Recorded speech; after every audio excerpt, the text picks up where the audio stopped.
Welcome to the series of Nationalism in India. Today's topic is Lahore Congress Session.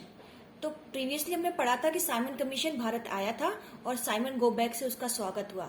उसके बाद Lord Irwin ने एक proposal रखा कि एक मीटिंग कर ली जाए, राउंड टेबल कॉन्फ्रेंस कर ली जाए और फिर हम डोमिनियन स्टेटस की बात करेंगे।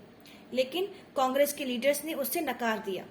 उसके बाद हुआ लाहौर कांग्रेस सेशन। ये एक बहुत इंपॉर्टेंट क्वेश्चन बन सकता है, तो let's discuss. In 1929, Congress organized a general session under the presidency of Jawaharlal Nehru. 1929 में कांग्रेस का एक जनरल सेशन हुआ, किसकी प्रेसिडेंसी में? जवाहरलाल नेहरू के। It was the first time, ये पहली बार था that Congress demanded for पूर्ण स्वराज। इस बार पहली बार कांग्रेस ने पूर्ण स्वराज की बात की थी, मतलब कि कंप्लीट इंडिपेंडेंस की बात कही थी। 26 January 1930 was declared to be celebrated as Independence day.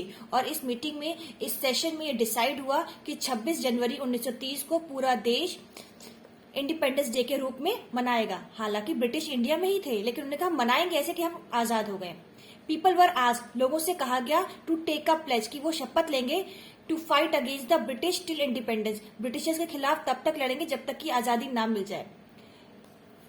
ये था लाहौर कांग्रेस सेशन, जहां पे ये डिसाइड हुआ कि पूर्ण स्वराज की बात कही गई और कहा गया कि अब 26 जनवरी 1930 को पूरे देश में इंडिपेंडेंस डे मनाया जाएगा। पर यथार्थ में, एक्चुअल में क्या हुआ?